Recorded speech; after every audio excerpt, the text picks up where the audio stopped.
नमस्कार विद्यार्थी मित्रांनो, welcome back to the online classes. पहा, आजच्या लेक्चरमध्ये आपण तुमच्या सायन्स अँड टेक्नॉलॉजी पार्ट 1 चा एक नवीन चॅप्टर स्टार्ट करणार आहोत। याच्या अगोदर आपण सायन्स 1 चे ग्रॅव्हिटेशन आणि स्पेस मिशन हे दोन चॅप्टर कंप्लीट केले होते। आज आपण जो चॅप्टर स्टडी करणार आहोत त्याचं नाव आहे हीट। ठीक आहे, तर पहा, वर्ड हा आपल्यासाठी नवीन नाही आता। चॅप्टरचं नाव आहे हीट आणि हा हीट वर्ड आपण बऱ्याचदा आपल्या डे टू डे लाईफ मध्ये यूज करतो। त्याच्याबद्दल आपण ऐकलेलं आहे, त्याच्याबद्दलचा लोअर स्टँडर्ड मध्ये स्टडी सुद्धा तुम्ही केलेला असेल 7th किंवा 8th स्टँडर्डला। म्हणजे हीट ही काही आपल्यासाठी नवीन कन्सेप्ट नाहीये, परंतु तुम्ही जे बेसिक्स हीट्सचे स्टडी केले आहेत त्याच्यापेक्षा काहीतरी थोडा पुढचा पार्ट आपल्याला 10th स्टँडर्डच्या हीट चॅप्टर मध्ये स्टडी करायचा आहे।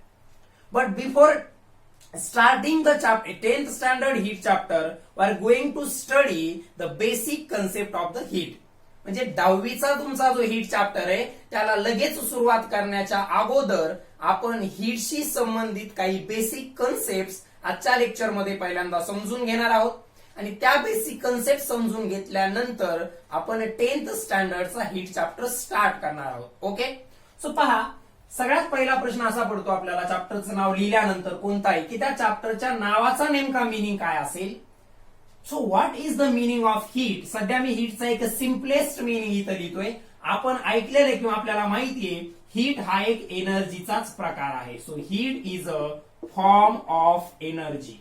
ती कशा प्रकारची एनर्जी आहे वगैरेचा स्टडी आपल्याला करायचा आहे, परंतु सध्या आपल्याला एवढी गोष्ट नक्कीच माहितीये की हीट हा एक एनर्जीचाच प्रकार आहे। Heat is a form of energy. Okay, मग हीट हा वर्ड आला की त्याच्या बरोबरच एक आणखी इम्पॉर्टंट वर्ड आपल्याला माहित असणं आवश्यकच असतो। तो म्हणजे काय असेल तर तो म्हणजे असतो टेम्परेचर। ठीक आहे, हीट अँड टेम्परेचर हे खूप रिलेटेड असणारे वर्ड आहेत, परंतु हीट म्हणजे टेम्परेचर किंवा टेम्परेचर म्हणजे हीट असं होत नाही।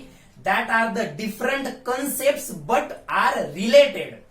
कन्सेप्ट वेगवेगळ्या आहेत, म्हणजे समानार्थी शब्द नाही आहेत ते। That are not synonymous. ठीक आहे, but temperature is related to heat and heat is related to the temperature. मग नेमकं टेम्परेचर काय असतं तर एखाद्या बॉडीचं जे हॉटनेस किंवा कोल्डनेस असतं ते मेजर करण्यासाठी जी फिजिकल टर्म आपण यूज करतो that is the temperature. So temperature is nothing but the measure of degree of hotness और coldness. Measure of degree of hotness और coldness, it is called as a temperature. म्हणजे एखादा object किती hot आहे किंवा किती cold आहे हे आपल्याला ज्या फिजिकल क्वांटिटीच्या माध्यमातून आपण मेजर करतो ते म्हणजे आहे temperature. So now how heat and temperature are related. यातली एक बेसिक गोष्ट अशी आपल्याला माहितीये की आपण जर एखाद्या ऑब्जेक्टला हीट दिली, प्रोव्हाइड केली तर त्याचं टेम्परेचर वाढतं आणि त्यातून हीट जर काढून घेतली तर त्याचं टेम्परेचर कमी होतं। हे आपण आतापर्यंत ऐकलेलं आहे, बरोबर, आणि माहिती आहे आपल्याला ते। So heat is a form of energy and temperature. What is the meaning of temperature? Temperature is the measure of degree of hotness or coldness of the body. एखादी बॉडी किती हॉट आहे किंवा किती कोल्ड आहे हे सांगतो, म्हणजे आपण त्या बॉडीचं काय स्पेसिफाय करत आहोत, टेम्परेचर स्पेसिफाय करत आहोत। आता इथे एक इम्पॉर्टंट पॉइंट लक्षात घ्या, hotness and coldness. Hotness and coldness are relative. Hotness आणि कोल्डनेस कशा आहेत, रिलेटिव्ह आहेत। आता याचा नेमका मिनिंग काय होतो की हॉटनेस आणि कोल्डनेस हे रिलेटिव्ह आहेत। तर लक्षात घ्या की आपण एक सिंगल ऑब्जेक्ट ऑब्झर्व करून किंवा एखाद्या सिंगल ऑब्जेक्टला पाहून सांगू शकत नाही किंवा सिंगल ऑब्जेक्टला असं म्हणू शकत नाही की हा हॉट आहे किंवा कोल्ड आहे। आपण जेव्हा एखादा ऑब्जेक्ट हॉट आहे किंवा एखादा ऑब्जेक्ट कोल्ड आहे असं म्हणतो तेव्हा आपण त्याचं कंपॅरिझन दुसऱ्या कोणत्या तरी ऑब्जेक्ट सोबत केलेलं असतं। फॉर एक्झाम्पल पहा, लेट सपोज माझ्याकडे एक ऑब्जेक्ट आहे 50 डिग्री सेल्सिअसला। किती डिग्री सेल्सिअसला, 50 डिग्री सेल्सिअसला ऑब्जेक्ट ए, आणि दुसरा एक ऑब्जेक्ट आहे बी, याचं टेम्परेचर आहे suppose 70 degree Celsius. 50 degree Celsius and 70 degree Celsius. मग आता जर तुम्हाला प्रश्न विचारला की ऑब्जेक्ट ए आणि बी मध्ये कोणता ऑब्जेक्ट हॉट आहे आणि कोणता कोल्ड आहे, तर ऑब्व्हियसली प्रत्येक जण याला आन्सर करू शकतं, ते म्हणजे हा ऑब्जेक्ट हॉट आहे आणि हा ऑब्जेक्ट कोल्ड आहे। Okay, we have compared the hotness and coldness of object A and object B. परंतु समजा मी दुसरा आणखी एक ऑब्जेक्ट घेतला, सी ऑब्जेक्ट, ज्याचं टेम्परेचर आहे 100 डिग्री सेल्सिअस, आणि या दोघांचं कंपॅरिझन केलं तर तुम्ही म्हणाल की हा कोल्ड ऑब्जेक्ट आहे आणि हा हॉट ऑब्जेक्ट आहे. कंपॅरिझन करत असतो आपण. म्हणजे जेव्हा तुमच्याकडे कंपॅरिझनला हा ए आणि बी होता, म्हणजे ए चं टेम्परेचर 50 डिग्री सेल्सिअस, बी चं टेम्परेचर 70 डिग्री सेल्सिअस, तेव्हा तुम्ही काय सांगितलं, B is hot as compare to the A. परंतु जेव्हा बी सोबत कंपॅरिझनला हा सी ऑब्जेक्ट आलेला आहे, तेव्हा मात्र C is hot as compare to the B, म्हणजे बी आता कोल्ड झाला. म्हणजे बी नेमकं हॉट आहे का कोल्ड आहे हे तुम्ही कधी सांगू शकता, जेव्हा तुम्हाला त्याच्यासोबत कम्पेअर करायला दुसरा कोणता तरी ऑब्जेक्ट आहे. ठीक आहे, म्हणजे विदाउट कम्पेअरिंग एका ऑब्जेक्टला दुसऱ्या ऑब्जेक्ट सोबत कम्पेअर न करता आपण हॉटनेस किंवा कोल्डनेस ठरवू शकत नाही किंवा सांगू शकत नाही, कारण ती ऍब्सोल्यूट टर्म नाहीये, ती रिलेटिव्ह टर्म आहे. हे तुमच्या लक्षात आलं असेल की या दोघांचं कंपॅरिझन केलं तेव्हा हा हॉट आहे, परंतु या दोघांचं कंपॅरिझन केलं तेव्हा हा कोल्ड आहे. त्याचं टेम्परेचर बदललं नाही आपण, परंतु कंपॅरिझनसाठी जो ऑब्जेक्ट घेतला तो बदलला होता. मग तुम्हाला प्रश्न पडतो, आपण जेव्हा एखाद्या वस्तूला हात लागल्यानंतर ही खूप गरम आहे म्हणजे हॉट आहे किंवा खूप कोल्ड आहे थंड आहे असं म्हणतो, तेव्हा कुठे आपण कंपॅरिझन केलेलं असतं.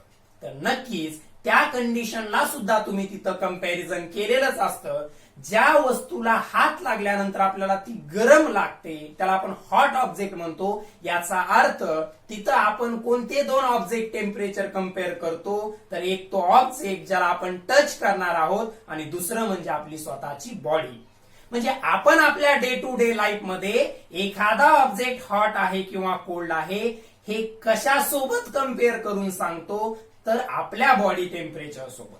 म्हणजे आपल्या बॉडीपेक्षा जास्त टेम्परेचर असलेल्या गोष्टी आपल्याला गरम लागतात, आपल्या बॉडीपेक्षा कमी टेम्परेचर असलेल्या गोष्टी आपल्याला थंड लागतात. बरोबर आहे. म्हणजे hotness and coldness are relative not absolute. एखादी ऑब्जेक्ट हॉट आहे किंवा एखादा ऑब्जेक्ट कोल्ड आहे ही काही ऍब्सोल्यूट टर्म नाहीये, तर ती रिलेटिव्ह आहे. रिलेटिव्ह म्हणजे एखाद्या ऑब्जेक्टचं हॉट असणं किंवा कोल्ड असणं दुसऱ्या कोणत्या तरी ऑब्जेक्ट वरती डिपेंड आहे, याला म्हणत असतो आपण या रिलेटिव्ह टर्म्स आहेत. पहा काय काय आपण पाहिलं. हीट हीट काय आहे, एक प्रकारची एनर्जी आहे. आपला चॅप्टर आपण स्टार्ट केलाय आज नवीन, कोणता, हीट. हीट काय आहे असं जर विचारलं तर त्याच्या शॉर्ट मध्ये सिंपल मध्ये आन्सर काय आहे, तर heat is a form of energy. Heat हा एक एनर्जीचा टाईप आहे. नेक्स्ट क्वेश्चन हीटशी संबंधित असा विचारला जातो, what is the temperature. So temperature is the degree of hotness or coldness.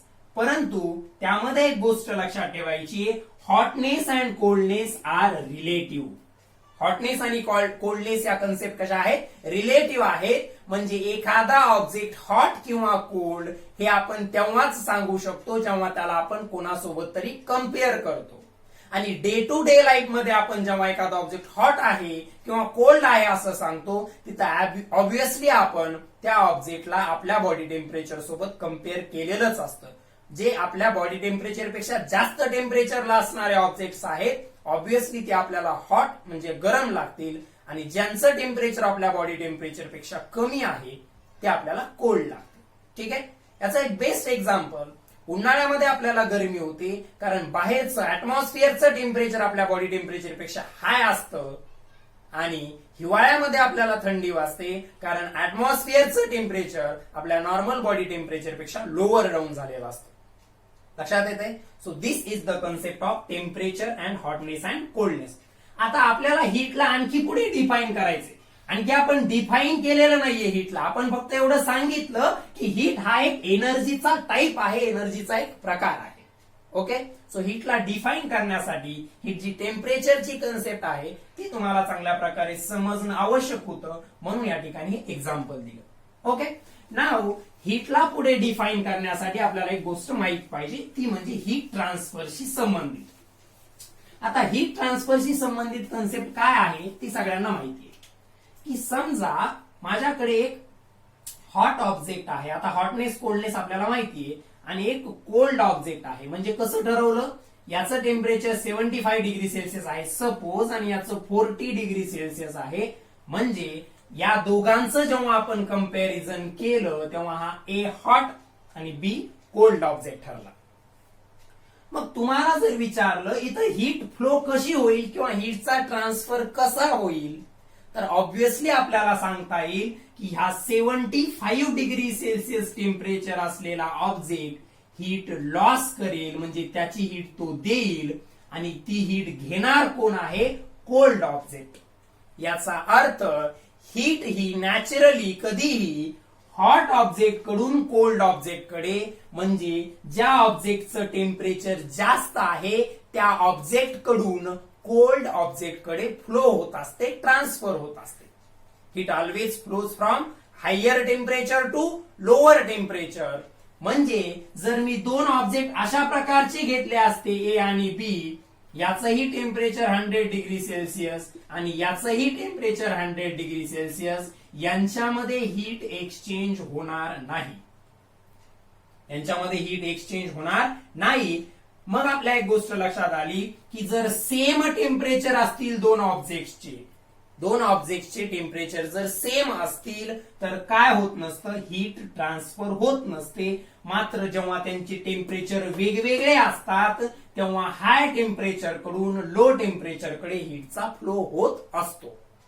ठीक आहे, लक्षात घ्या. यासाठी एक एक्झाम्पल सांगतो पहा. सपोज एक कप ऑफ टी इथं ठेवलेला आहे, चहाचा कप आहे, याच्यातून अशा वाफा निघतायत, म्हणजे याचं टेम्परेचर बरंच जास्त आहे. Let suppose it is 90 degree Celsius. किती आहे समजा, 90 डिग्री सेल्सिअस टेम्परेचर आहे समजा सध्या. आता काय होईल, तुम्ही हा कप जर असाच ऍटमॉस्फिअर मध्ये ठेवला एखाद्या टेबलवरती, तर आणि समजा ऍटमॉस्फिअरचं टेम्परेचर आहे सध्या नॉर्मल टेम्परेचर आपण घेऊया, suppose it is 27 degree Celsius. म्हणजे कप जो आहे त्यामध्ये हॉट टी आहे, त्याचं टेम्परेचर 90 डिग्री सेल्सिअस आहे आणि तो ज्या सराउंडिंग मध्ये ठेवलेला आहे त्या सराउंडिंगचं टेम्परेचर आहे सपोज 27 डिग्री सेल्सिअस. आता काय होईल, तुम्ही तो कप तसाच तिथं सोडून दिला आणि थोड्या वेळानंतर येऊन त्याचं टेम्परेचर जर मेजर केलं किंवा ऑब्झर्व केलं तर तुमच्या लक्षात येईल की आता तो तेवढा हॉट राहिलेला नाहीये, त्याचं टेम्परेचर कमी झालेलं आहे. हा जो हॉट कप ऑफ टी होता ज्याचं 90 डिग्री सेल्सिअस टेम्परेचर होतं, तो तुम्ही 27 डिग्री सेल्सिअस टेम्परेचर असलेल्या सराउंडिंग मध्ये ठेवला होता. आता त्याचं टेम्परेचर हळूहळू कमी व्हायला लागलं, फॉल व्हायला लागलं. ते कमी होत होत होत कुठपर्यंत येईल, 20 डिग्री सेल्सिअस पर्यंत. ते कमी होत होत कुठपर्यंत येईल, 20 डिग्री सेल्सिअस पर्यंत. आपल्याला माहितीये म्हणजे सराउंडिंगचं जेवढं टेम्परेचर आहे तेवढंच टेम्परेचर तो अटेंड करेल. आता याचं टेम्परेचर कमी होण्याला, फॉल होण्याला काय कारण ठरलं, तर नक्कीच आपल्याला माहितीये याचं टेम्परेचर सराउंडिंग पेक्षा जास्त होतं. तो हॉट ऑब्जेक्ट आहे म्हणजे त्याचं टेम्परेचर सराउंडिंग पेक्षा जास्त होतं. त्यानं हीट लॉस केली आहे सराउंडिंगला, म्हणजे दिलीये. हॉट ऑब्जेक्ट कडून ती कोल्ड कडे जात असते. इथं हा कप म्हणजे हॉट ऑब्जेक्ट झाला आणि सराउंडिंग म्हणजे कोल्ड. तर याच्याकडून सराउंडिंग कडे हीटचा फ्लो होत राहिला, म्हणजे याची हीट कमी कमी होत गेली. हीट त्यातून आपण म्हणजे हीट त्यातून रिमूव्ह झाल्यामुळे किंवा त्यानं हीट सराउंडिंगला लॉस केल्यामुळे त्याचं टेम्परेचर कमी कमी व्हायला लागलं. ते टेम्परेचर 27 पर्यंत पोहोचलं. म्हणजे काय झालं, हॉट कडून कोल्ड कडे कंटिन्युअसली हीट ट्रान्सफर झाल्यामुळे त्या हॉट ऑब्जेक्टचं टेम्परेचर कमी कमी झालं. आता काय झालं, थोड्या वेळानंतर जी सराउंडिंग आहे, आता लक्षात घ्या ऍक्च्युली काय होत असतं, जेव्हा हॉट ऑब्जेक्ट कोल्ड कडे हीट ट्रान्सफर करत असतो तेव्हा हॉटचं टेम्परेचर कमी होतं. हॉट ऑब्जेक्ट जेव्हा कोल्ड कडे हीट ट्रान्सफर करतो तेव्हा जो हॉट ऑब्जेक्ट आहे तो हीट काय करायला लागलाय, लॉस करायला लागलाय, म्हणून त्याचं टेम्परेचर कमी होत असतं. आणि जो हीट गेन करत असतो त्याचं वाढत असतं, म्हणजे सराउंडिंगचं वाढायला पाहिजे. परंतु हे जे ऍटमॉस्फिअर आहे त्याच्यामध्ये जी एअर आहे त्या एअरचं अमाऊंट यात इथं असलेल्या या अमाऊंट पेक्षा खूपच जास्त असल्यामुळे तेवढ्याशा हीटमुळे सराउंडिंग वरती एवढा काही परिणाम होणार नाहीये. हे लक्षात ठेवा या ठिकाणी. म्हणजे या टेम्परेचरचा चेंज आपल्याला सध्या लक्षात घ्यायची गरज नाहीये. तो आपल्या चॅप्टरची जेव्हा आपण न्यूमरिकल स्टडी करणार आहोत तेव्हा पाहूया. सध्या एवढं लक्षात घ्या, यानं हीट लॉस केली हॉट ऑब्जेक्टने हीट लॉस केली, कधीपर्यंत तो लॉस करत राहील, जेव्हा या दोघांचे टेम्परेचर इक्वल होतील. आता त्याच्यापेक्षा कमी टेम्परेचर त्या कपचं होणार नाहीये, किंवा कारण जेव्हा इक्वलायझेशन ऑफ टेम्परेचर झालेलं आहे, जेव्हा यांचे टेम्परेचर काय झाले, इक्वल झाले, तेव्हा हीट ट्रान्सफर होणं बंद झालं. याचं कन्क्लुजन काय निघालं, तर हीट ऑलवेज फ्लोज किंवा transfers from hot object to cold object. म्हणजे हीटचा फ्लो हा high temperature to low temperature होत असतो. जर सेम टेम्परेचर असतील तर तिथं हीटचा ट्रान्सफर होणार नाही. म्हणजे एक पॉइंट इथं लक्षात आला, दोन ऑब्जेक्टच्या दरम्यान किंवा दोन पॉइंटच्या दरम्यान हीट ट्रान्सफर होण्यासाठी, हीटचा फ्लो होण्यासाठी तिथं टेम्परेचरचा डिफरन्स असणं आवश्यक असतं. काय असणं आवश्यक असतं, डिफरन्स ऑफ टेम्परेचर. टेम्परेचर वेगवेगळंच असावं लागेल, सेम टेम्परेचर मध्ये हीटचा ट्रान्सफर होणार नाही. इथे आपण पाहिलं, यानं हीट लॉस केली कारण हा हॉट होता as compare to atmospheric air. मात्र त्यानं लॉस करत करत कधीपर्यंत तो लॉस करू शकला हीट, जोपर्यंत त्यांचं टेम्परेचर इक्वल होत नाही. एकदा टेम्परेचर इक्वल झाले तर तो हीट ट्रान्सफर बंद झाला होता. म्हणजे हीट ट्रान्सफर होण्यासाठी टेम्परेचरचा डिफरन्स आवश्यक असतो. आणि याच पॉइंटला लक्षात घेऊन आपल्याला हीटची आता एक कम्प्लीट डेफिनेशन लिहायची आहे. ती काय आहे पहा व्यवस्थित. सो एक तर दोन गोष्टी आता लक्षात आल्या, त्यावरूनच मी डेफिनेशन बनवणार आहे. पहिला पॉइंट माझ्या हा लक्षात आहे की हीट हा एक एनर्जीचा प्रकार आहे. आणि दुसरा पॉइंट माझ्या लक्षात आला की हीट जर दोन ऑब्जेक्टच्या दरम्यान फ्लो व्हायची असेल तर टेम्परेचरचा डिफरन्स असला पाहिजे. मग त्यावरून मी हीटची डेफिनेशन लिहितोय. Heat is a form of energy. Heat is a form of energy which transfers when there is difference in temperature. When there is difference in temperature of two bodies or two points. Heat is a form of energy which transfers when there is a difference in temperature.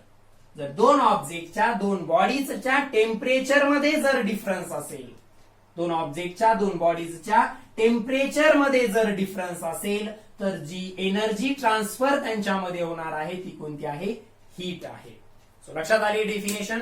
दोन्ही मुद्दे आपण पहिल्यांदा clear करून घेतले आणि त्यानंतर त्या हीटला define केलेलं आहे. हीट हा एनर्जीचा एक प्रकार आहे, परंतु एक कंडिशन आपल्याला माहिती आहे heat transfer होण्यासाठीची.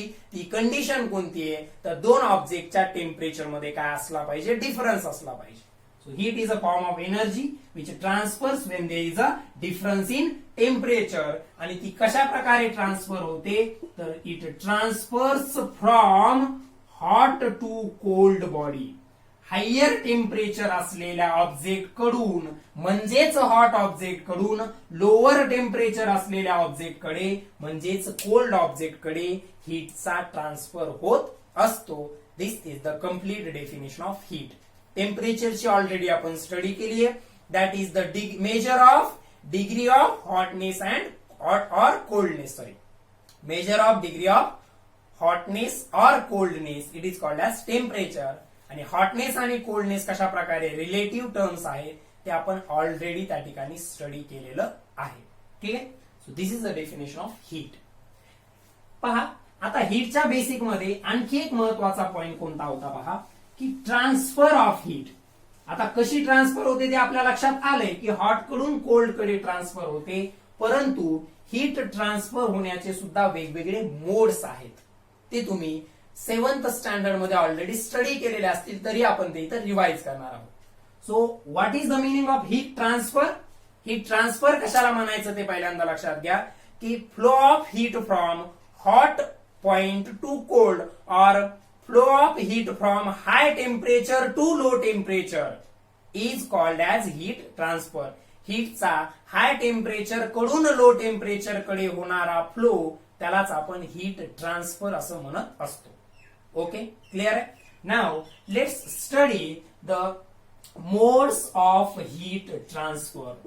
Modes of heat transfer म्हणजे हीट कोणत्या वेगवेगळ्या प्रकारे त्या ठिकाणी एका ऑब्जेक्ट कडून, म्हणजे ऑब्विसली ती होणार तर हॉट कडून कोल्ड कडेच आहे आपल्याला माहितीये, परंतु ती वेगवेगळ्या मोड्सनं ट्रान्सफर होत असते. ते 3 मोड्स ऑफ हीट ट्रान्सफर आहे. 3 मोड्स ऑफ हीट ट्रान्सफर आपल्याला स्टडी करायचे. त्यातला फर्स्ट आहे that is the conduction, second one is the convection, and third one is the radiation. These are the modes of heat transfer. ठीक आहे, हे already तुम्ही lower standard मध्ये study केलेले, त्यामुळे आपण त्याचा फक्त एक ओव्हरव्ह्यू पाहणार आहोत, व्यवस्थित समजून घ्यायचं. So what are the modes of heat transfer? There are 3 modes of heat transfer, conduction, convection and radiation.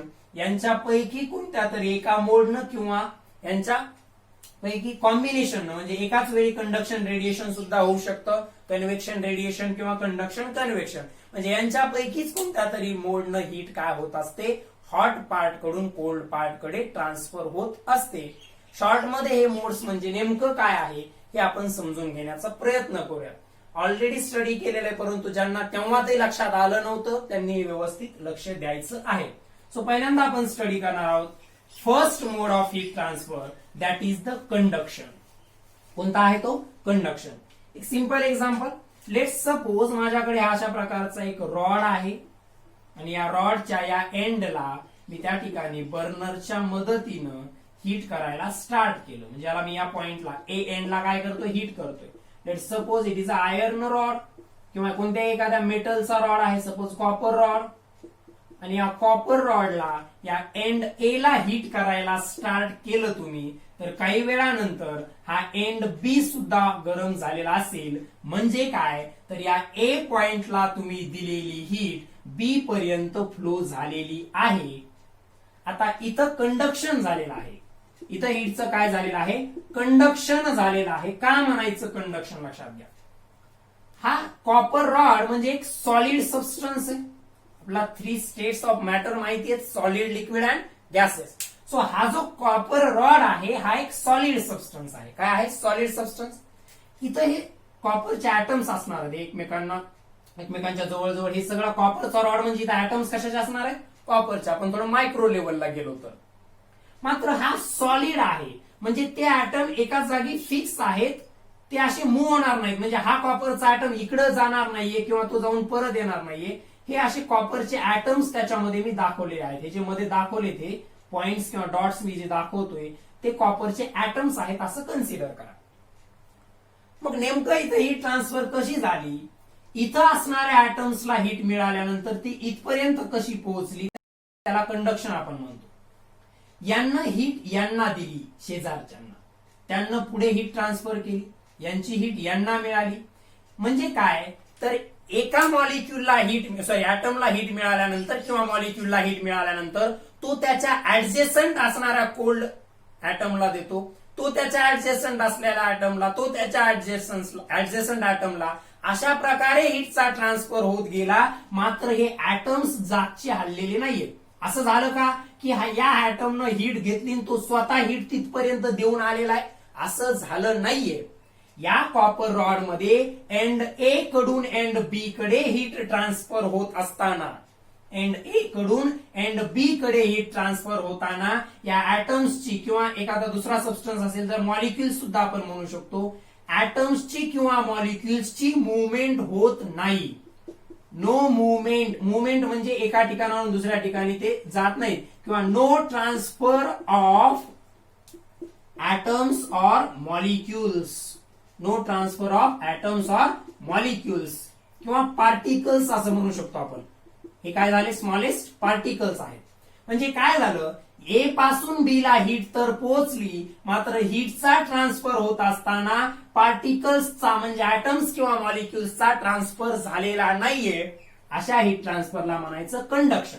म्हणजे यांना हीट मिळाली होती बर्नर कडून, त्यांना त्यांच्या शेजारच्या ऍटम्सला दिली, हे सुद्धा त्यांच्या जागीच राहिले, मात्र त्यांना हीट त्यांच्या पुढच्यांना दिली, यांना हीट यांना दिली, यांना हीट पुढे दिली. अशा प्रकारे ऍडजेसंट म्हणजे शेजारच्या पार्टिकल्सला हिट दिली, मात्र ते स्वतः ट्रान्सफर झाले नाहीये. म्हणजे एका ठिकाणी इथं बसलेला आहे, त्यानं याला हिट दिली, यानं समोरच्याला दिली, त्यानं समोरच्याला दिली, त्यानं समोरच्याला दिली. म्हणजे आपण समजा एका असं इमॅजिन करा, एका लाईन मध्ये स्टुडंट्स बसलेले आहेत एका जागीच, आणि एक बॉल त्या ठिकाणी तिकडे ट्रान्सफर करायचा आहे, पास करायचा. ठीक आहे, अशी इमॅजिन करा, अशा लाईन मध्ये विद्यार्थी बसलेले आहेत, 10-15 विद्यार्थी आहेत एका लाईन मध्ये बसले, आणि फर्स्ट स्टुडंट कडे तुम्ही बॉल दिलाय, तो लास्ट स्टुडंट कडे पास करायचा आहे. मात्र विद्यार्थ्यांनी स्वतःची जागा सोडता कामा नये. तर काय कशा प्रकारे केलं जातं रे? पहिला त्याच्या जागीच बसलेला आहे, तो त्याच्या शेजारी बसलेल्या विद्यार्थ्यांना बॉल पास करेल, तो तिसऱ्याला बॉल पास करेल, तो चौथ्याला. पण इथं विद्यार्थ्यांनी स्वतःची जागा सोडली का? ते जागेवरून हल्लेत का? नाही, त्यांचं ट्रान्सफर झालं नाही, परंतु बॉल मात्र फर्स्ट कडून लास्ट कडे ट्रान्सफर झाला. अशाच प्रकारे इथं झालं. या इथल्या पार्टिकल्सनं यांना पुढे, त्यांच्या पुढच्या पार्टिकल्सला, त्यांच्या पुढच्या पार्टिकल्सला अशा प्रकारे हिट दिली, मात्र ही हिट ट्रान्सफर होत असताना त्यांचं स्वतःचं ट्रान्सफर म्हणजे मुवमेंट झालेली नाहीये. अशा प्रकारचा हिट ट्रान्सफरचा जो मोड असतो त्याला आपण कंडक्शन असं म्हणतो. आणि आपल्याला माहितीये सॉलिड मध्ये ऍटम्स किंवा मॉलिक्युल्स म्हणजे जे पार्टिकल्स असणार आहेत ते हिट घेऊन एका ठिकाणावरून दुसऱ्या ठिकाणी जाणार नाहीयेत. सॉलिड्स मध्ये हे जे काही पार्टिकल्स असणार आहेत ते हिट घेऊन एका ठिकाणावरून दुसऱ्या ठिकाणी जाणार नाहीयेत, तर ते त्यांच्या शेजारच्या ऍटम्सला, पार्टिकल्सला हिट देतील, मात्र ते स्वतःची जागा सोडणार नाहीयेत. अशा प्रकारे विदाउट पार्टिकल ट्रान्सफर जो हिट ट्रान्सफर होतो, विदाउट पार्टिकल ट्रान्सफर जो हिट ट्रान्सफर होतो त्याला आपण कंडक्शन म्हणतो. कंडक्शन साठी ते बॉल पासिंगचं एक्झाम्पल लक्षात ठेवायचं. सगळे स्टुडंट्स त्या लाईन मध्ये स्वतःच्या जागीच बसले आहेत, मात्र फर्स्ट कडून लास्ट स्टुडंट कडे बॉल कसा पास झाला? त्यांनी जागीच बसल्या बसल्या त्यांच्या ऍडजेसंट म्हणजे शेजारच्या कडे तो बॉल पास करत गेल्यामुळे तो फायनली शेवटपर्यंत पोहोचला. तशाच प्रकारे या पार्टिकल्सनं स्वतःची जागा न सोडता या ए कडून बी कडे हिट ट्रान्सफर केली, जी सॉलिड मध्ये करावंच लागतं. कारण सॉलिड मध्ये हे असं होणार नाही की यानं हिट घेतली हा इथपर्यंत हिट घेऊन त्या ठिकाणी ट्रान्सफर झाला. कारण सॉलिड मध्ये पार्टिकल्सचा ट्रान्सफर होत नसतो. अशा प्रकारे पार्टिकल ट्रान्सफर न होता जो हिट ट्रान्सफर होणार आहे त्याला कंडक्शन असं म्हटलं जातं. त्याला काय म्हटलं जातं? कंडक्शन म्हटलं जातं. ठीक आहे, सो एवढं सफिशियंट आहे. आता नेक्स्ट पॉइंट जो आहे किंवा next mode of heat transfer जो आहे that is the convection. Conduction झाल्यानंतरचा दुसरा मोड ऑफ हिट ट्रान्सफर आहे कन्व्हेक्शन.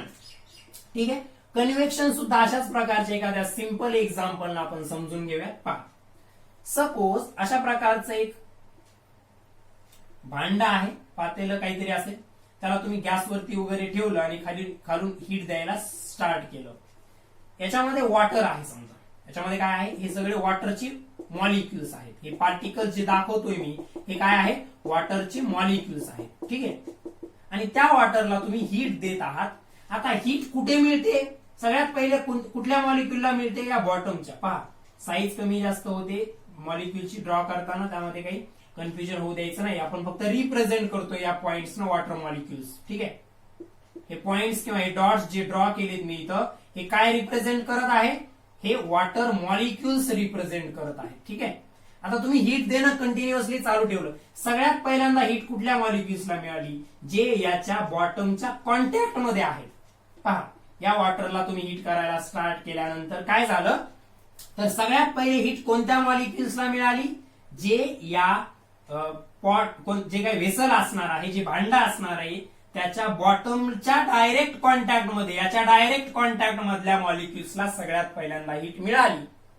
मात्र काही वेळानंतर हे टॉपचं सुद्धा पाणी गरम झालेलं असणार आहे, म्हणजे ऑब्व्हियसली बॉटम कडून टॉप कडे हीटचा ट्रान्सफर झालेला आहे.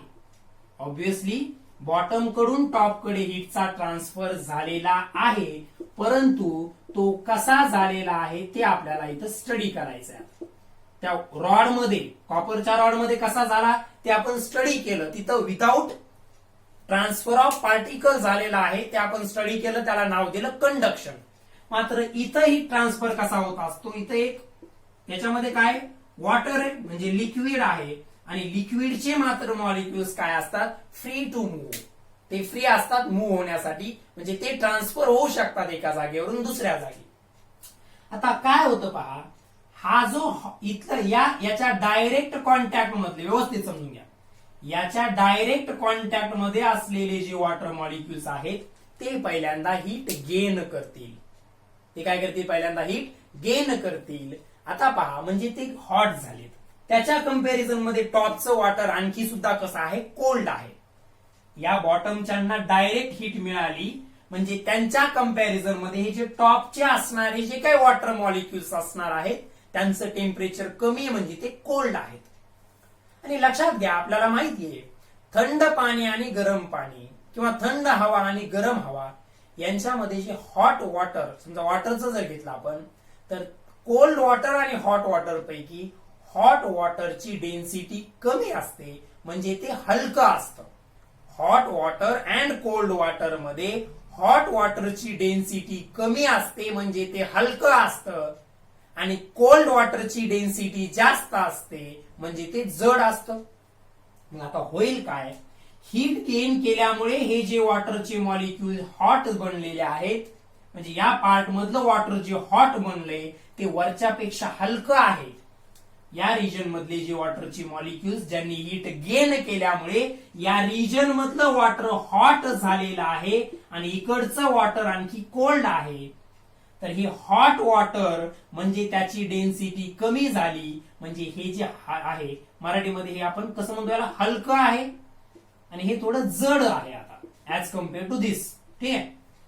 म्हणून आपल्याला माहितीये कधी हलका पदार्थ जडच्या वरती तरंगायचा प्रयत्न करत असतो. माहितीये, जो हलकी वस्तू असते ते काय होतं, ज्याची डेन्सिटी कमी आहे ते हाय डेन्सिटीच्या वरती यायचा प्रयत्न करत असतं.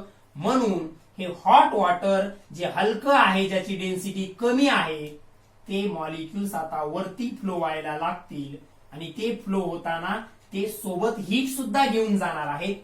आता त्यांची जागा, या हॉट पार्टिकल्सची किंवा मॉलिक्युलची जागा जे हीट गेन करून वरती ट्रान्सफर झालेत त्यांची जागा वरती असलेले कोल्ड मॉलिक्यूल घेतील, म्हणजे ते खाली फ्लो व्हायला लागतील. मग ते कोल्ड मॉलिक्युल्स याच्या डायरेक्ट कॉन्टॅक्ट मध्ये आले, या वेसलच्या बॉटम पार्टच्या, त्यांना परत हीट घेतली. आता ते हीट घेतल्यामुळे हॉट झाले, म्हणजे हलके झाले, ते परत वरती चालले. वरती असलेले थंड म्हणजे जड आहेत ते परत खाली यायला लागले. अशा प्रकारे हॉट पार्टिकल्स वरती जायला मूव्ह व्हायला लागतील आणि कोल्ड खाली मूव्ह व्हायला लागतील. जे खाली आले ते हीट घेऊन परत वरती जातील. अशा प्रकारे जो हीट ट्रान्सफर होणार आहे, इथं ऍक्च्युली पार्टिकल्स सुद्धा ट्रान्सफर होत आहे. ते रॉडचं एक्झाम्पल आणि हे वॉटरच्या हीट होण्याचं एक्झाम्पल, याच्यातला डिफरन्स तुमच्या लक्षात आला असेल. त्या रॉडच्या एक्झाम्पल मध्ये ते पार्टिकल्स जागीच होते, तिथं फक्त हीट ट्रान्सफर होत होती. इथं मात्र हे वॉटरचे मॉलिक्युल स्वतः हीट घेऊन मूव्ह व्हायला लागलेले आहेत. हे वॉटरचे मॉलिक्युल्स स्वतः हीट घेऊन मूव्ह व्हायला लागलेले आहेत. म्हणजे जे इथं होते त्यांनी हीट गेन केली, ते गरम झाले, हॉट झाले, म्हणजे त्यांची डेन्सिटी कमी झाली, हलके झाले, ते वरती मूव्ह व्हायला लागले. त्यांची जागा वरती असणाऱ्या थंड असणाऱ्या कोल्ड असणाऱ्या मॉलिक्युल्सना घेतली, म्हणजे ते खाली यायला लागले. ते हीट घेऊन परत वरती जातील, म्हणजे हीट घेऊन वरती जातील, वरचे थंड खाली येतील, ते परत हीट घेऊन वरती जातील. अशा प्रकारे हीट ट्रान्सफर होत राहील. म्हणजे या टाइप मध्ये हीट ट्रान्सफर होत असताना पार्टिकल्स स्वतः हीट घेऊन ट्रान्सफर होत आहेत, त्याला कन्व्हेक्शन असं म्हटलं जातं. हे लिक्विड आणि गॅसेस मध्ये होतं. सॉलिड मध्ये होऊ शकतं का? हे नाही होऊ शकत. तर हे कुठे होतं? लिक्विड अँड गॅसेस मध्ये होतं. कुठे होतं? लिक्विड अँड गॅसेस मध्ये. ठीक आहे, आपल्याला माहिती आहे फॅन वगैरे लावलेला असेल तर आपल्याला हवा लागते त्याची. ठीक आहे, म्हणजे ऍटमॉस्फिअर मध्ये सुद्धा काय होतं, एअर जी मूव्ह होते, ऍक्च्युली गरम हवा थंड हवा अशा प्रकारे जी काय होते, मूव्ह होते, त्यामुळे आपल्याला गरमी किंवा थंडी वाजत असते, आपल्याला माहिती. तर काय होतं, ऍटमॉस्फिअर मध्ये जी हीट ट्रान्सफर होते कन्व्हेक्शननं, ती कोणाच्या मुवमेंटमुळे होत आहे? एअरच्या, हवेच्या. म्हणजे हवा जी आहे, एअर जी आहे, ती कोणत्या प्रकारे हीट ट्रान्सफर करते? कन्व्हेक्शननं. म्हणजे गरम हवा स्वतः हीट घेऊन फ्लो होते एका पार्ट कडून दुसऱ्या पार्टकडे, किंवा थंड हवा सुद्धा एका पार्ट कडून दुसऱ्या पार्टकडे फ्लो होते. म्हणजे अशा प्रकारे लिक्विड्स आणि गॅसेस मध्ये ऍक्च्युअल पार्टिकलचा ट्रान्सफर होऊन जी हीट ट्रान्सफर होते त्याला आपण कन्व्हेक्शन असं म्हणत असतो. त्याला काय म्हणत असतो? कन्व्हेक्शन. सो कंडक्शन आणि कन्व्हेक्शन मधला डिफरन्स तुमच्या लक्षात आला असेल. कंडक्शन जे आपण त्या रॉड मध्ये पाहिलं होतं तिथं हीट तर ट्रान्सफर झालीये, मात्र त्या ठिकाणी पार्टिकल ट्रान्सफर झाले नव्हते. आता तेच एक्झाम्पल कन्व्हेक्शन साठी कसं घेणार की स्टुडंट्स एका लाईन मध्ये बसलेत आणि बॉल पास करायचा आहे. कंडक्शन मध्ये आपण काय पाहिलं? स्टुडंट्स त्यांच्या जागी स्थिर आहेत, मात्र त्यांनी ऍडजेसंटला म्हणजे त्याच्या फर्स्ट न सेकंडला, सेकंड न थर्डला, थर्ड न फोर्थला अशा प्रकारे त्यांनी त्यांच्या ऍडजेसंट विद्यार्थ्यांना तो बॉल पास करत तिथपर्यंत पोहोचला होता. विद्यार्थ्यांनी त्यांची जागा सोडली नव्हती तरी बॉल लास्ट स्टुडंट पर्यंत पास झाला. ते आपण कंडक्शन सोबत कम्पेअर केलं. त्याच एक्झाम्पल मध्ये तुम्हाला कन्व्हेक्शन समजून घ्यायचं असेल तर काय करायचं? ते स्टुडंट्स अशा प्रकारे लाईन न बसले, तुम्ही फर्स्ट स्टुडंट कडे जर बॉल दिला तर तो स्वतः तो बॉल घेऊन लास्ट स्टुडंट पर्यंत गेला. लास्ट स्टुडंट परत समोर आला. समजा तुम्ही एका ठिकाणी असे, आता इमॅजिन करा, असे स्टुडंट्स 15 स्टुडंट्स आहेत एका लाईन न बसलेत आणि फर्स्ट स्टुडंटच्या समोर तुम्ही बरेच असे बॉल्स ठेवलेले आहेत. ठीक आहे. आता तो उठला, त्यातला एक बॉल उचलला, तो घेऊन शेवटकडे गेला. तोपर्यंत शेवटचा विद्यार्थी आला, त्यानं उचलला, किंवा मग मधला कुठलाही 7 नंबरचा, 8 नंबरचा असे कुठलेही स्टुडंट्स येत आहेत, तो बॉल पिक करत आहेत, घेऊन जात आहेत. म्हणजे इथं ते बॉल जे फर्स्ट स्टुडंटच्या समोर ठेवलेले होते ते लास्ट पर्यंत कसे ट्रान्सफर झाले? तर इथं ते स्टुडंट स्वतः जागेवरून बॉल घेऊन उठले आणि तिथपर्यंत घेऊन गेले. तिथले त्यांच्या जागेवरून उठून इथं आले, त्यांनी ते बॉल उचलले आणि तिथपर्यंत घेऊन गेले. फर्स्ट एक्झाम्पल मध्ये काय होत होतं? फर्स्ट स्टुडंट्स कडे बॉल दिले होते आपण, तो जागेवरतीच होता, त्यानं सेकंडला दिले, सेकंडनं थर्डला, थर्डनं फोर्थला. अशा प्रकारे स्टुडंट्सची मुवमेंट न होता ते बॉल पास झाले होते. या सेकंड एक्झाम्पल मध्ये स्टुडंट स्वतः जागेवरून उठून बॉल पास घेऊन जात आहेत. म्हणजे फर्स्ट कशाशी कम्पेअर करायचं? कंडक्शन. आणि सेकंड एक्झाम्पल कशासाठी आहे? कन्व्हेक्शन. ते फक्त एक्झाम्पल्स दिलेत स्टुडंट्स आणि बॉलचे. ठीक आहे. तिथं स्टुडंट्स म्हणजे पार्टिकल झाले, बॉल म्हणजे हीट झालं. फक्त तुम्हाला ते कन्सेप्ट अंडरस्टँड होण्यासाठी. तर इथं पहा, जेव्हा हीट ट्रान्सफर ही ऍक्च्युअली पार्टिकलच्या ट्रान्सफरमुळे होते त्याला कन्व्हेक्शन म्हणायचं. आणि त्या रॉडच्या एक्झाम्पल प्रमाणे जिथं हीट तर ट्रान्सफर झाली परंतु पार्टिकलचा ट्रान्सफर झाला नाही त्याला आपण कंडक्शन म्हणतो. तर हे झाले कंडक्शन अँड कन्व्हेक्शन. ठीक आहे. एक्झाम्पल लक्षात ठेवण्यासाठी कंडक्शन कन्व्हेक्शनला ते स्टुडंट्स बॉल पासचं एक्झाम्पल लक्षात ठेवा. जिथं स्टुडंट्स जागच्या जागीच बसलेले होते आणि त्यांच्या शेजाऱ्यांना असे कंटिन्युअसली बॉल पास करत होते, ते कंडक्शन झालं. आणि म्हणजे ते कंडक्शन साठीचं एक्झाम्पल झालं लक्षात ठेवायला. आणि कन्व्हेक्शन साठी ते स्टुडंट स्वतः बॉल पिक करून एका जागेवरून दुसऱ्या जागी जात आहेत. म्हणजे actual transfer of particle, heat transfer होण्यासाठी पार्टिकलचा सुद्धा जेव्हा ट्रान्सफर होतो ते कन्व्हेक्शन आहे. आणि जेव्हा फक्त हीट ट्रान्सफर होते, पार्टिकल ट्रान्सफर होत नाही, दॅट इज द कंडक्शन. हे लक्षात ठेवा. सो तिसरा जो मोड आहे ट्रान्सफरचा, दॅट इज द रेडिएशन. तो कोणता आहे?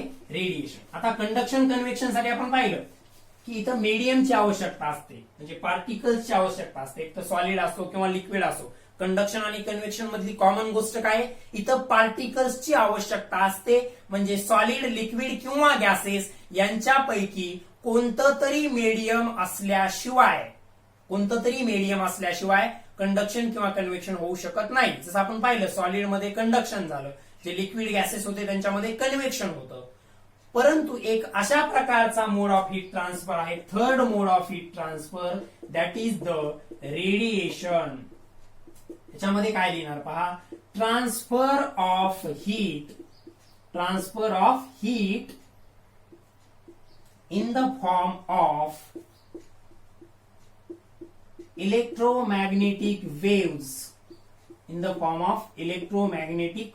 आता या इलेक्ट्रोमॅग्नेटिक वेव्स काय असतात याचा स्टडी आपण आणखी केलेला नाहीये. तो आपल्याला पुढच्या इयरला म्हणजे 11th स्टँडर्डला वगैरे डिटेलमध्ये करता येईल. सध्या एवढंच लक्षात घ्या, transfer of heat in the form of electromagnetic waves is called as radiation. आणि रेडिएशन होण्यासाठी कुठलंही मीडियम असेल किंवा नसेल काही फरक पडत नाही. म्हणजे मीडियम असेल तरी होतं हीट ट्रान्सफर, मीडियम नसेल तरी होतं. याचं बेस्ट एक्झाम्पल सन कडून अर्थला जी हीट मिळते it is in the form of radiation.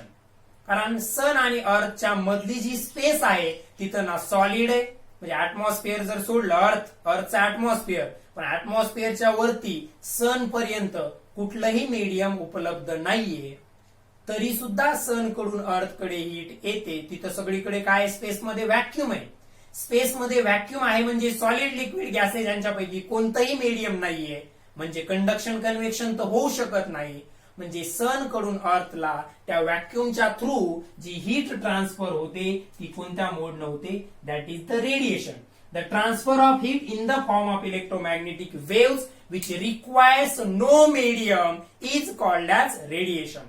Sun कडून आपल्याकडे ट्रान्सफर होणारी हीट हे रेडिएशनचं एक बेस्ट एक्झाम्पल आहे. ठीक आहे. So these are the 3 modes of the heat transfer. So I hope तुम्हाला हे हीट ट्रान्सफरचे मोड्स लक्षात आलेले असतील.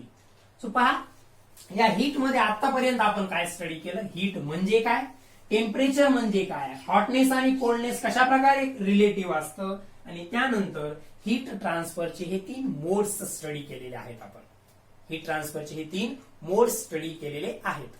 आता आपल्याला स्टडी करायचे 2 इम्पॉर्टंट कन्सेप्ट. त्यातलं फर्स्ट आहे मेल्टिंग पॉइंट आणि दुसरा आहे बॉइलिंग पॉइंट.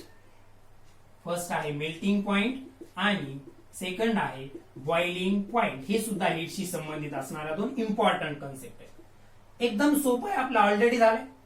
मेल्टिंग पॉइंट म्हणजे असं टेम्परेचर असतं ज्या टेम्परेचरला दिलेला सबस्टन्स त्याच्या सॉलिड स्टेट मधून कन्वर्ट होतो लिक्विड स्टेट मध्ये. आणि बॉइलिंग पॉइंट म्हणजे असं टेम्परेचर असतं ज्याला दिलेला सबस्टन्स लिक्विड मधून कन्वर्ट होतो गॅस मध्ये. ठीक आहे.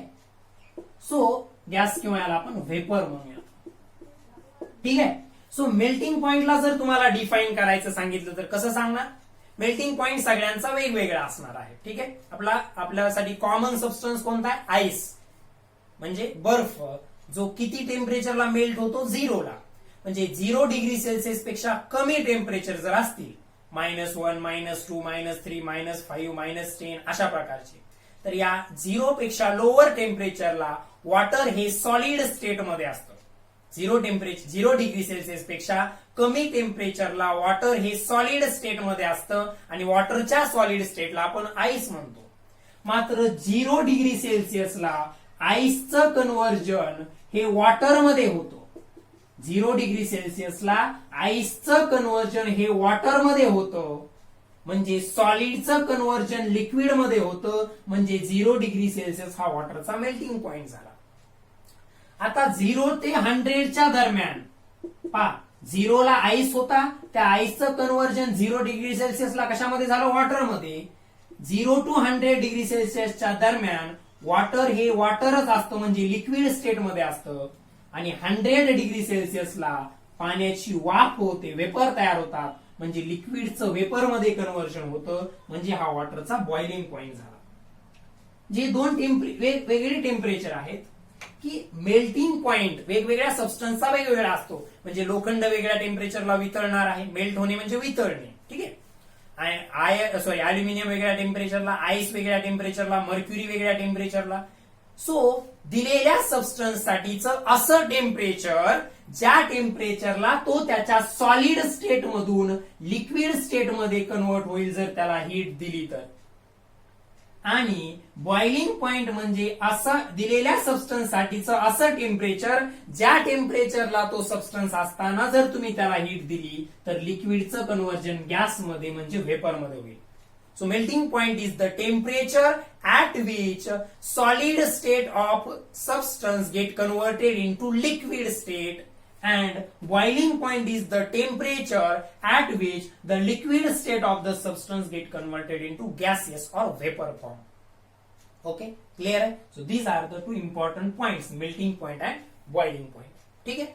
आता याच्याशीच रिलेटेड एक छोटीशी डायग्राम मी तुम्हाला ड्रॉ करून देणार आहे. कदाचित तुम्हाला अशा प्रकारे तुम्ही ड्रॉ केलेली नसेलही कदाचित त्याच्या अगोदर, पण एकदम सिंपल आहे, मात्र लक्षात ठेवायला खूप सोपी आहे.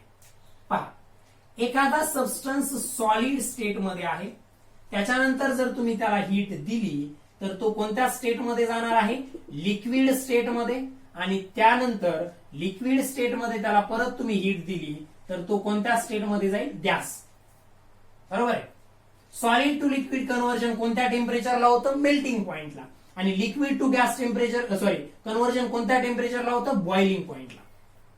आता पहा, इकडनं इकडं म्हणजे सॉलिडचं कन्व्हर्जन लिक्विडमध्ये, लिक्विडचं गॅसमध्ये होईल कधी, हिटिंग, म्हणजे तुम्ही जर हीट दिली तर, म्हणजे 0 डिग्री सेल्सिअसला आईस आहे त्याला हीट केलं तर त्याचं लिक्विड होईल. 100 डिग्री सेल्सिअसला वॉटर आहे त्याला हीट केलं तर त्याचं वेपर होईल म्हणजे गॅस होईल. म्हणजे हिटिंग जर केली तर सॉलिडचं लिक्विड, लिक्विडचं गॅस होऊ शकतं. पण कोणत्याही टेम्परेचरला होतं का, नाही, एका स्पेसिफिक टेम्परेचरलाच होतं. सॉलिडचं लिक्विड ज्या स्पेसिफिक टेम्परेचरला होतं त्याला आपण मेल्टिंग म्हणतो, आणि लिक्विडचं गॅस ज्या स्पेसिफिक टेम्परेचरला होतं त्याला आपण बॉइलिंग म्हणतो. याच्या उलट करायचं असेल तुम्हाला गॅसला लिक्विडमध्ये तर तुम्हाला कूल करावं लागेल. हिटिंगच्या अपोजिट कूलिंग, म्हणजे इकडे येण्यासाठी आपल्याला काय करावे लागते, थोडं वरती लिहितोय, दिस इज द हिटिंग. म्हणजे हिटिंग केली तर सॉलिडचं लिक्विड, लिक्विडचं gas at a specific temperature, आणि त्याच्या अपोजिट हे आहे इकडं कूलिंग. ठीक आहे. म्हणजे गॅस कूल केला तर लिक्विड होईल, लिक्विडला कूल केलं तर त्याचं सॉलिडमध्ये कन्व्हर्जन होईल. आता याच्याशी रिलेटेड आणखी काही टर्म्स पहा. सॉलिडचं लिक्विडमध्ये कन्व्हर्जन होणं, पहा कुठून कुठे चाललाय, सॉलिडचं लिक्विडमध्ये कन्व्हर्जन होणं याला आपण मेल्टिंग असं म्हणत असतो. काय म्हणतो, मेल्टिंग. त्याच्याच उलट लिक्विडचं सॉलिडमध्ये कुलिंग केल्यानंतर, पहा, सॉलिडला हीट केलं तर लिक्विडमध्ये कन्व्हर्जन होतं, परंतु लिक्विडला कूल केलं तर सॉलिडमध्ये. लिक्विडचं सॉलिडमध्ये कन्व्हर्जन होणं याला आपण फ्रीजिंग असं म्हणत असतो. काय म्हणत असतो, फ्रीजिंग. सेम वे मध्ये लिक्विड टू गॅस कन्व्हर्जन होणे याला आपण वेपोरायझेशन असं म्हणत असतो. आणि मग त्याच्या अपोजिट काय आहे, गॅसला कूल केलं तर तो लिक्विडमध्ये कन्व्हर्ट होतो, त्याला कंडन्सेशन असं म्हटलं जातं. काय म्हटलं जातं, कंडन्सेशन असं म्हटलं जातं. ठीक आहे. आता लक्षात घ्या, सॉलिडचं लिक्विडमध्ये कन्व्हर्जन ज्या टेम्परेचरला होतं हीट दिल्यानंतर त्याला आपण मेल्टिंग पॉइंट म्हणतो. म्हणजे हे जे होणार आहे इथली स्टेप ती मेल्टिंग पॉइंटला होणार आहे, आणि इथली जी प्रोसेस होणार आहे ती बॉइलिंग पॉइंटला होणार आहे. सो सॉलिडचं लिक्विड होणे हीट केल्यानंतर त्याला आपण मेल्टिंग म्हणतो, आणि कूल केल्यानंतर त्या लिक्विडचं परत सॉलिडमध्ये होणं त्याला आपण फ्रीजिंग म्हणतो. सेम वे मध्ये लिक्विडला हीट केल्यावर त्याचं गॅसमध्ये कन्व्हर्जन होणं याला आपण वेपरायझेशन म्हणतो.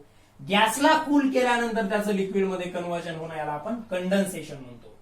आता त्यात आणखी एक आहे ते म्हणजे सॉलिडचं डायरेक्टली गॅसमध्ये होणं. सॉलिडला हीट केल्यानंतर त्याचं इथंच दाखवतो याच डायग्राम मध्ये. ठीक आहे. हे हिटिंग आणि कुलिंग थोडं आता मी इथून रिमूव्ह करतोय, तुम्ही ते डायग्राम ड्रॉ करून घ्यायची व्यवस्थित. ठीक आहे. आता पहा, माझ्याकडे सॉलिड आहे, काही कंडिशन्स मध्ये सॉलिडचं कन्व्हर्जन डायरेक्टली गॅसमध्ये होत असतं. सॉलिडचं कन्व्हर्जन डायरेक्टली त्याच्या गॅसेस फॉर्म मध्ये होत असतं. हे वेपरायझेशन थोडे इकडे लिहितो. वेपरायझेशन म्हणजे लिक्विडचं गॅसेस मध्ये होणं. मात्र काही कंडिशन मध्ये सॉलिडचं डायरेक्टली गॅसेस मध्ये कन्व्हर्जन होतं. याला काय म्हणतात ते तुम्हाला माहित असेल कदाचित. ठीक आहे. तरी सांगतो, या डायग्रामच्या मदतीने तुम्ही सगळंच एक्सप्लेन करू शकता एकत्रच. ठीक आहे. अॅरोकडे लक्ष द्यायचं कुठून कुठे चाललेलं आहे. ठीक आहे. सो सॉलिडचं डायरेक्ट गॅसेस मध्ये होणं, लिक्विडमध्ये कन्व्हर्जन न होता त्याला सब्लिमेशन असं म्हटलं जातं. काय म्हटलं जातं, सब्लिमेशन. आणि गॅसचं डायरेक्टली सॉलिडमध्ये होणं याला डिपॉझिशन असं म्हटलं जातं. आता सॉलिडचं डायरेक्टली गॅसमध्ये कन्व्हर्जन होण्याचं एक्झाम्पल माहित असेल तुम्हाला. कापूर माहिती आहे सगळ्यांना, कॅम्फर. कापूर जर अशा प्रकारे उघडा ठेवला तो सॉलिड स्टेट मध्ये असतो, तो वितळतो का, नाही, तो डायरेक्ट वेपराइज होऊन जातो. कापूर जो असतो सॉलिड स्टेट मध्ये कॅम्फर, तो जर असा ऍटमॉस्फिअर मध्ये उघडा ठेवला तर तो काय वितळून म्हणजे मेल्ट होऊन लिक्विड होत नाही, तो डायरेक्ट त्याचं काय होऊन जातं, गॅसमध्ये कन्व्हर्जन होतं. त्याला सब्लिमेशन असं म्हटलं जातं. आणि ते जर कॅम्फरचे वेपर तुम्ही एकत्र कलेक्ट केले आणि त्याला कूल केलं तर त्याचं परत कॅम्फर मिळेल, त्याला डिपॉझिशन असं म्हटलं जातं.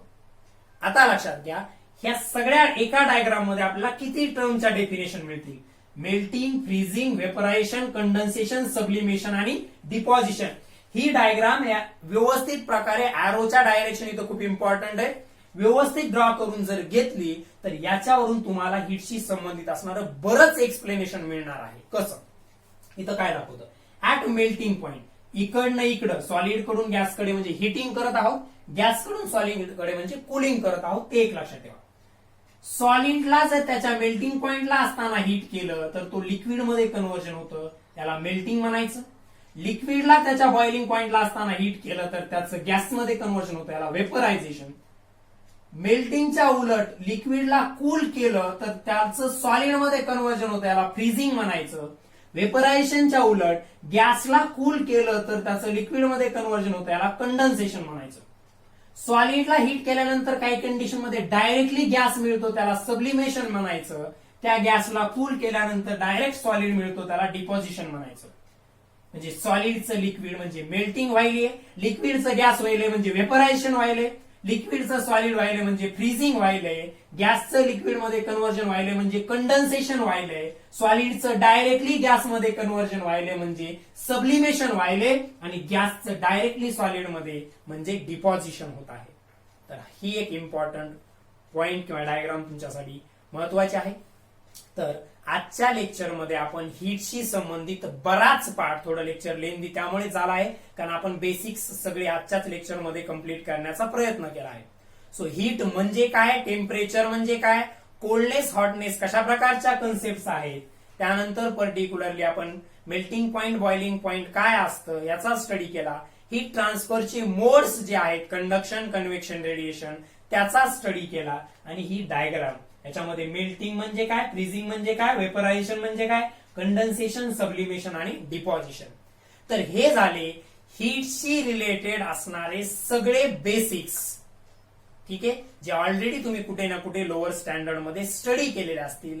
ऍक्च्युअली आपल्या 10th स्टँडर्डच्या हीट चॅप्टरला आपण उद्यापासून स्टार्ट करणार आहोत. मात्र त्यासाठी रिक्वायर्ड असणारे आजच्या लेक्चरमध्ये घेतलेले सगळे बेसिक्स व्यवस्थित क्लिअर करून घ्यायचे आहेत. Okay, so I hope you enjoyed this lecture, you have understood the concepts I have taught to you.